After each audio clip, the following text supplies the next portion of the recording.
Ahí, ya, grabación y transcripción. Vamos, ok.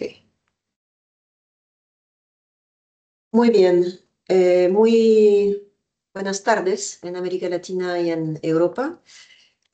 Bueno, hoy día tenemos el Living Lab a cargo de Cristian Segura Carrillo. Un gusto tenerlos y tenerlas acá en esta sesión.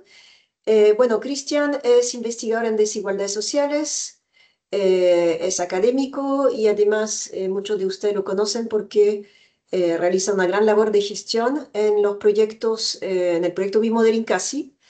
Es doctor en sociología, perdón, de la Universidad Autónoma de Barcelona, es trabajador social, máster en trabajo social y política pública de la Universidad de Concepción y máster en docencia en la Universidad Andrés Bello. Y hoy día nos va a presentar en el marco de este Living Lab Movilidad Social Intergeneracional en América Latina y Europa, una revisión de alcance en los países de la red INCASI 2. Y tenemos el gusto de tener a Cristian acá en Chile con nosotros este mes. Así que, Cristian, te escuchamos. Muchas gracias, Emanuel. Gracias a cada uno, a cada una de ustedes por estar aquí.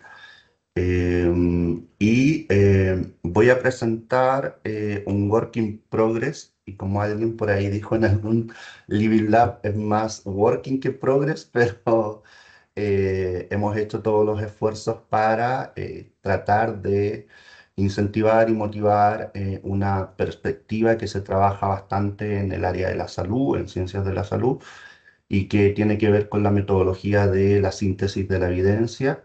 Y desde ahí surge esta motivación y que a mí me hace mucha ilusión estar trayéndola a ciencias sociales, pero también al área de desigualdad como es la red INCAS. Como antecedentes preliminares para cada una de ustedes, primero es importante posicionar un objetivo de esta sesión y es identificar la evidencia científica que existe en un campo súper particular, que en este caso es la movilidad social. Después vamos a agregar algunos otros elementos, qué tipo de movilidad social, no es toda la movilidad social, sino que la intergeneracional, ya que también existe la intrageneracional y luego respecto de los tipos de mediciones pueden ser absolutas o relativas. Desde ahí la pregunta clave es por qué es importante la medición de la movilidad social. Tiene que ver desde dos enfoques que se analiza generalmente. En algunos están los elementos de adscripción en la movilidad social y en otros están los de logro.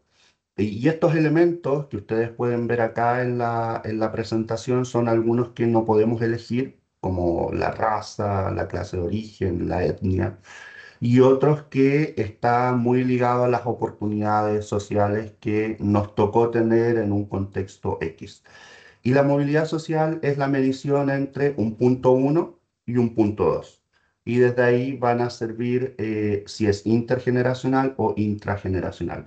Lo intermide, en este caso, la clase social ocupacional del padre en cierta edad y luego la del hijo o la hija, padre-madre, hijo-hija, cuando se aplica una encuesta. Y la intrageneracional es solo de una misma persona que mide el inicio de la trayectoria laboral y luego cuando se aplican ciertas encuestas.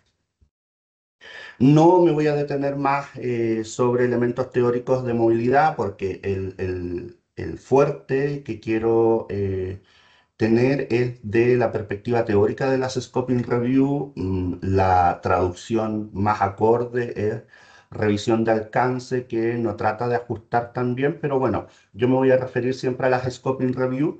Las Scoping Review es una revisión estructurada. No es solo hacer un estado del arte que tiene que ver más con las revisiones narrativas, y eso queda muy a criterio del investigador o la investigadora que elige cuál es la evidencia que le sirve, que todos utilizamos en nuestras perspectivas teóricas. Acá hay un protocolo que ejecutar y que trata de sintetizar toda la evidencia que existe, en este caso, en un campo específico como es la movilidad social.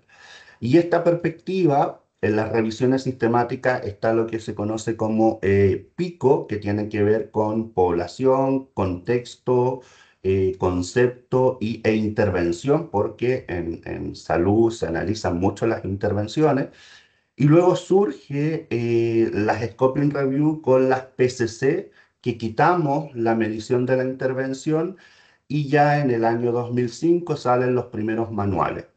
Pero donde se potencian las Scoping Review con la Joanna Briggs Institute de Australia, donde se genera el primer manual de evidencia científica y se asocia mucho a los mapeos de la evidencia con preguntas mucho más generales. En ciencias sociales recién está tomando fuerza esta metodología y ya en los años 2008, 2018 se genera un elemento que se llama el prisma, que es la mejor evidencia posible, y ahí se hace un cuadro en donde se coloca toda la búsqueda que uno ha hecho. Y con la colaboración Campbell se trae a ciencias sociales para implementar síntesis de la evidencia, ya sea revisiones sistemáticas, scoping review, o algunas otras directrices para saber qué es lo que existe en el campo de las ciencias sociales, donde siempre se escribe mucho, pero no tenemos grandes revisiones. Ahí yo dejé los enlaces para que ustedes, si quieren, pueden acceder e ir mirando cada uno de los elementos que existen. Entonces, teniendo claro eso, ¿cuál es la pregunta guía de este proceso y de esta revisión? Es cuál es la evidencia científica en la movilidad social intergeneracional, y ahí después lo he acotado a ocupacional, porque en las búsquedas solo el tema movilidad social es muy amplio, entonces hay que hacer ahí algunos filtros y algunas acotaciones. ¿Y por qué en los países de la red INCASI? Porque en primera instancia habíamos hecho la propuesta de que esto fuese en América Latina y en Europa, y eso es mucha evidencia y muchos países. Entonces, desde ahí lo cerramos a la red INCASI, que en total no son menores de, o sea, no es menor, son 12 países los que tenemos en la red. Otro apunte metodológico, que existen dos tipos de búsqueda: la búsqueda electrónica y la búsqueda manual. La búsqueda electrónica generalmente se hacen en grandes repositorios donde están las publicaciones de la evidencia científica que se publica, y esos repositorios tienen que tener la posibilidad de que te permita descargar la búsqueda. Yo utilizo estos cuatro repositorios: el WOS, el anterior EASY, Scopus, ProQuest, que es específico en ciencias sociales, también está Índices, la dificultad de Índices que no te permite descargar la búsqueda y tendrías que descargar artículo por artículo, y eso sería muy trabajoso, y Lilacs, que es una plataforma específica para Latinoamérica. Pero si ya está en WOS, en Scopus y ProQuest, poco encuentras en los otros elementos. Utilizamos algunos conceptos booleanos para ir mercheando. Esto es como casi combinaciones de cuáles son los conceptos que tú quieres que te haga la búsqueda. Eh, Están surgiendo algunos elementos de inteligencia artificial, pero nosotros no lo utilizamos porque nos vamos a lo que conocemos y lo hacemos en cada una de estas páginas. Ahí están los países. Una de las limitaciones que colocamos es que si salía la palabra transporte, que lo quitase, porque la movilidad social a veces se asocia a la movilidad del transporte. Entonces ahí también podríamos tener alguna dificultad. Entonces, este es el Prisma SCR que me estructura la búsqueda en cada una de estas plataformas y de estos repositorios. Y si ustedes pueden ver ahí en Web of Science, con estas palabras claves y con estos filtros, tuvimos 1.326 artículos, en Scopus 563, en ProQuest y Lilacs en total fueron 163 artículos. Duplicados, Aquí nosotros utilizamos un programa, que este programa está gratis, pero nosotros lo tenemos de pago porque trabajamos harto en esto. Y este no es un programa que utilice inteligencia artificial, sino que es un programa como el Zotero, que te ayuda a ordenar la evidencia científica. Y me la ordena y otro apunte metodológico, estas búsquedas no pueden hacerse en solitario, tienen que ser equipos. ¿Por qué? Porque el equipo te permite cierto rigor metodológico, en el sentido de que, por ejemplo, yo hice acá el cribado, que es la selección de artículos, que me demoró 13 horas y algo en todo lo que hice, y en este primer cribado yo establezco 3 o 4 criterios para elegir los artículos según su abstract y según su título. Pero luego tiene que venir otra persona y hacer lo mismo y cada una de estas personas no sabe lo que hace el otro, como un peer review, y luego viene una tercera persona que toma la decisión de los desacuerdos. Si yo coloqué un artículo, pero la otra persona no, viene esta tercera persona con los mismos criterios, dice sí o no. ¿Ya? Entonces eso le entrega mucho rigor metodológico para la evidencia que se genera. En primera instancia, dejé yo 152 artículos como maybe. El maybe es que no tenía en el abstract a lo mejor el país o no tenía si especificaba el tipo de movilidad, entonces eso significa que esos artículos no los tenemos que leer completo para ver si cumplen los criterios o no. Y de ahí se reducen muchos porque hay algunos que no corresponden. Luego, de los que incluimos, que sí estábamos certeros que cumplían los criterios, 133, pero logramos descargar el artículo completo en esta primera etapa, 70. Y aquí también es importante, y por eso este prisma también es clave, porque permite la replicabilidad en otro proceso. Entonces, estos 70 son los que con nuestras cuentas de la UAB o de otras universidades tenemos acceso a estos artículos que no son open access y lo podemos descargar. Y aquí hay algunos que tengo que hacer encontré otros duplicados, como 10 duplicados que tenían otro nombre o estaban en español o estaban en inglés, entonces hay unos duplicados que revisar. Pero para esta primera avanzada tenemos 70 artículos que yo he trabajado en esta primera mirada general. ¿Cuáles son los resultados preliminares? No encontramos evidencia científica publicada en estos repositorios para Cuba y Bolivia, que son países de incas. También ahí lo coloco al final, pero es un nicho interesante que podríamos comenzar a visualizar. España y Argentina lideran las mediciones en la temática, pero yo creo que tiene que ver por dos elementos que lo coloco acá, que tienen fuentes de datos que mide o tienen variables que permiten medir la movilidad social ocupacional. Los países que están más al debe en esta temática son Finlandia, Países Bajos, Chile, que el último tiempo ha ido como incrementando su evidencia en movilidad. Y aquí pasa algo interesante que el primer estudio que encontramos dentro de estos 70 es del año 1995 y que mide movilidad ocupacional. Y al inicio no es hasta el año 2015, 2016 que empieza el incremento de la cantidad de artículos por años que hablan sobre la temática de movilidad social, teniendo en los últimos años ya solo en estos 70 10 artículos o 9, 8 artículos. Y eso también habla de la relevancia que ha ido tomando la medición de la movilidad social. ¿Cuáles son las mayores bases utilizadas en estos artículos que también tiene que ver con los países?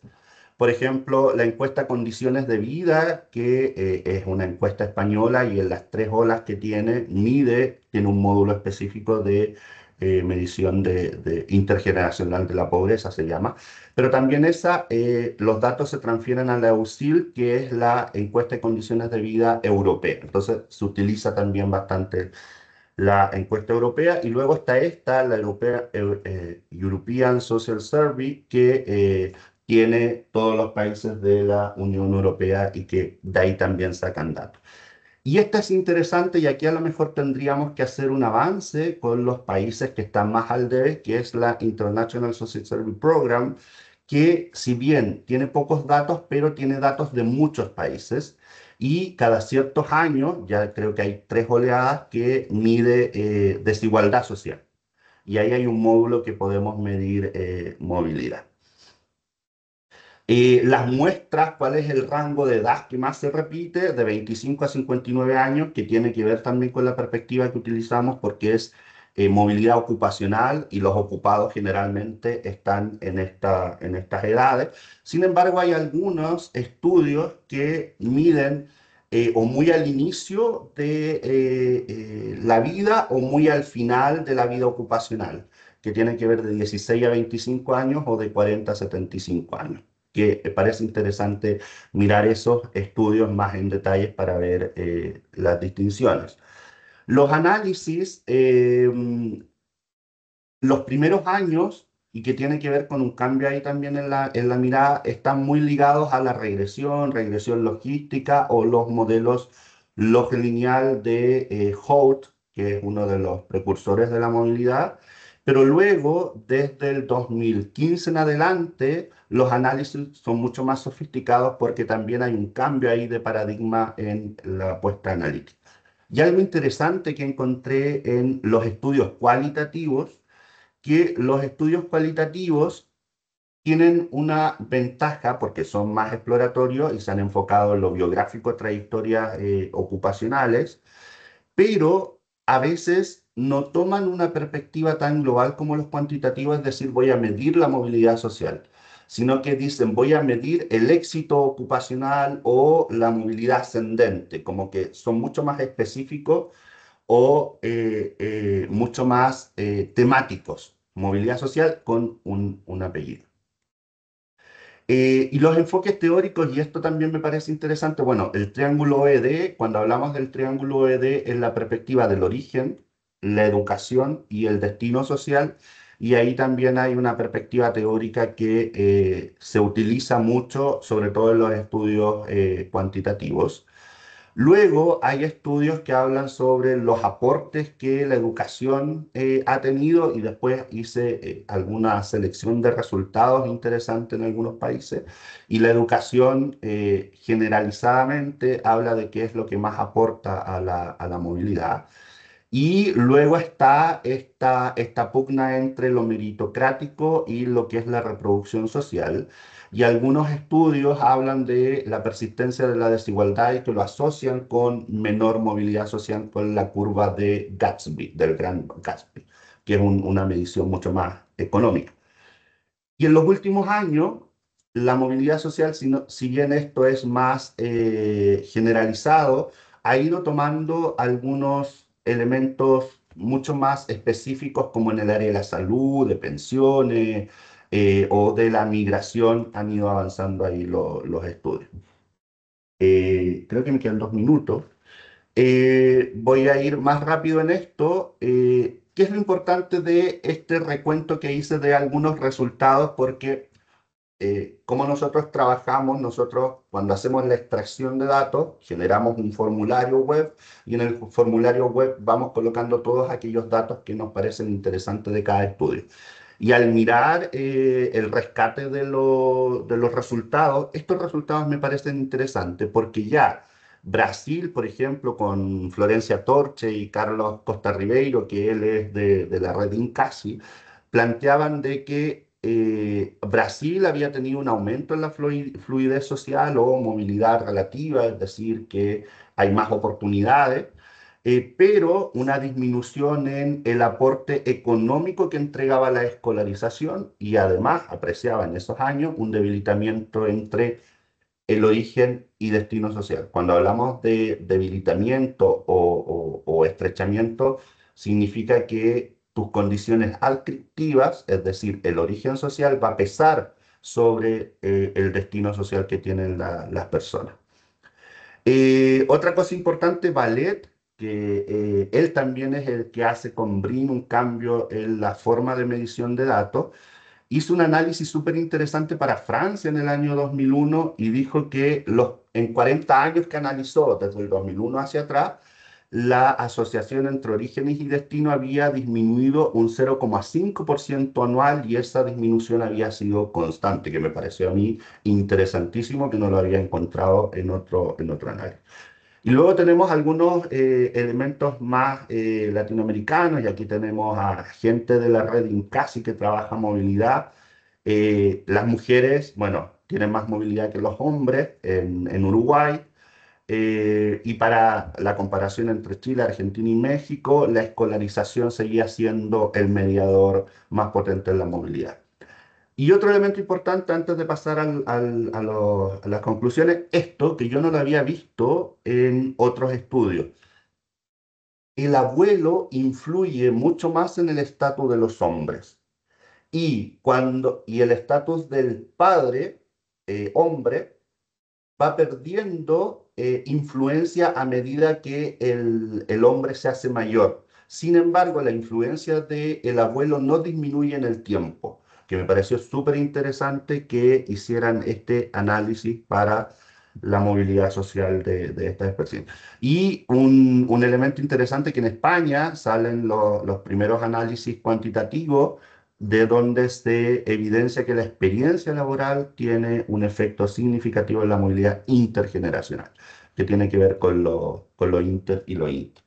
Aquí, solo para resumir, elementos importantes, las mujeres han aportado más a la movilidad, la educación es un elemento importante, el retorno económico ya no es tan potente como años atrás, y esto quiero que después de esta mirada tan general de estos 70 artículos, me deja algunas inquietudes y que también sería importante de ir mirando. Por ejemplo, la vinculación entre lo intrageneracional y lo intergeneracional es muy incipiente todavía. Tiene que ver con los datos, pero también tiene que ver como que teóricamente no se ha trabajado mucho. Hay países como Cuba y Bolivia que podríamos empezar a dar algunos saltos a mirar bases de datos y hacer alguna cosa interesante ahí como red y que podría dar algunas luces de buscar estas encuestas internacionales a ver si tienen algún dato. Lo racial va teniendo importancia ya que se ha instalado en el debate público como un elemento de retroceso en la movilidad social y la perspectiva de género, después de este análisis, yo creo que tendría que tener algunos matices en el análisis. Por ejemplo, el hogar, visibilizar si es un hogar monoparental o no, si hay doble presencia de esa mujer o no, que también son elementos que, si bien se trabajan desde lo cualitativo, en cuanto a la movilidad social, siempre se mide hasta ahora en la perspectiva de género en cantidad de hombres, mujeres, por las encuestas y por todo lo demás. Esto a grandes rasgos, me pasé 2 minutos, pero eso, muchas gracias y yo termino aquí. Muchas gracias, Cristian, por esta muy